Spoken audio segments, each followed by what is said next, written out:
I can't watch scenes like that.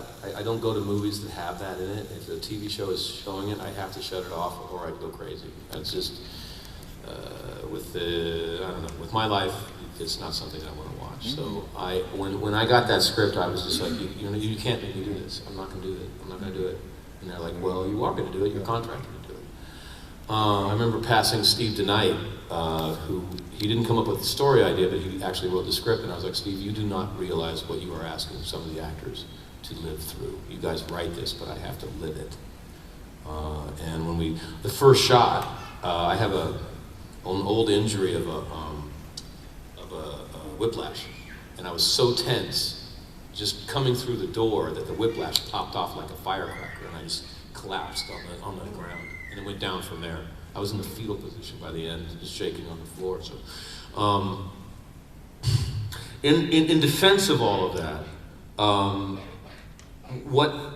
one of the reasons that Buffy was such a good show is that the writers were being asked to do something very brave every single week. Joss was asking them to come up with their worst day. The day that they were humiliated, the day that they wanted to kill themselves, the day that they hurt somebody for no good reason, and then the one that keeps them up at night, the one that they don't tell anyone about, and then slap Fangs on top of that and tell the world about it.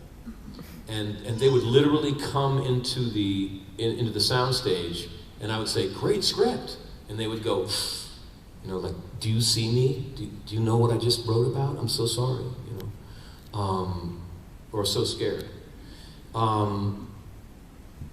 The weird thing is that the thing about the bathroom scene was not really about domestic violence. It was about one of the female writers. When she was in college, she broke up with her boyfriend, or her boyfriend broke up with her. And she was convinced that if they made love one more time, it would all be fixed. And so she went over to his house and she really threw herself on him in a very physical way, until the man was forced to physically push her off and say, no, get out. And she thought, okay, that was my worst day. That's the day that keeps me up at night, so let's write about that. The thinking was that since Buffy is a superhero, she has the ability to throw Spike off, so it's not domestic violence. And it was their way of showing that Spike was not ready for Buffy yet at all. He was not the right man for her at all at that point. Later maybe, but not now. But to do it in a way that the writers were saying, I'm Spike. That's a huge mistake that I made, and we could put him through that and show him making that horrible mistake, but one that I've made. So we're not judging him, but we're saying that he really screwed up, and we can approach the character that way. And I argued, like, guys, every woman who watches this show while they're watching the show is Buffy. That's how storytelling works. Whenever you watch a show, you are. When I watched the show, I was Buffy. That's the journey. That's how storytelling works. And so they're all going to feel like I'm doing that to them. And so it's not going to play the way you think it's going to play. And I think that I don't know, man. In hindsight, I think that it was terrifying for me. It didn't feel good, but I was not safe. And artistically, I think that you want to risk things and you want to do it for a worthy cause, and you want to get out of your comfort zone. So I guess I wouldn't take it back at this point, but I would have that day. Yeah, and I don't know, man. Marty Noxon talks very intelligently about all of this stuff. But I think that in the general idea, they were trying to say that Buffy and Spike neither one of them were in a good place, and they were not bringing the best out of each other. It wasn't the best Buffy, and it wasn't the best Spike, and they were not healthy for each other, and they shouldn't be together right now. And they wanted to hammer that point home. Thank you. You're welcome. That's kind of tough.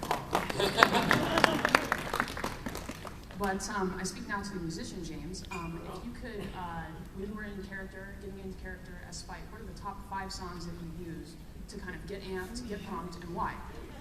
Sex Pistols are. I am a teenage dirtbag baby.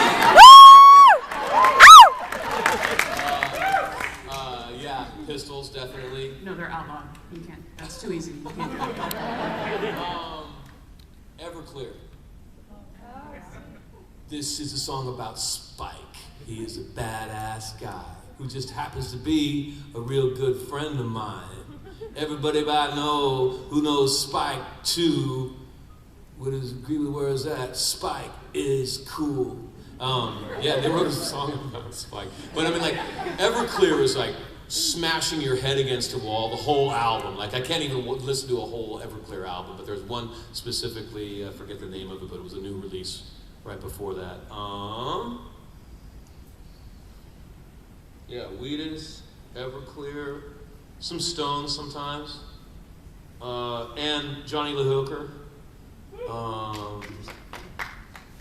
Yeah, Johnny Lee Hooker. Hobo Blues. Yeah. Okay. Awesome. Thank you. Right on. And we're just about out of time, so this is going to be our last question. Hi, James. It's truly an honor to meet you. And just so you know, I'm sorry, we'll be right with you, man. If you guys want to come meet me afterwards, I'm doing a lightning round at the table before I have to catch a plane. So we're going to be like meeting as many people as we can. It'll be kind of quick, but I can go till 3:40. If you guys want to come. Back to you. Okay. The question is actually about music in a way. The episode where you guys sang. Who could not sing? Who could not sing? Allie. No, they just couldn't, no matter. Tony Head and I were already singing professionally, so we were okay with it, but nobody else thought they could sing. And everyone else went to Joss and said, please don't make me do this. It's not fair, man. You didn't hire me to be a singer.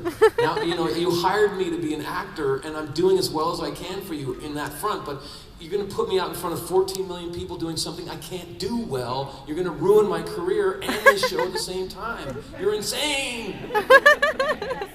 And he was just like, nope, you're going to learn. This is like, they didn't have, Pro Tools, autocorrect, and all of that. No, it's just do it. And I was never more proud of people, because we went from abject terror to this thought that we are doomed.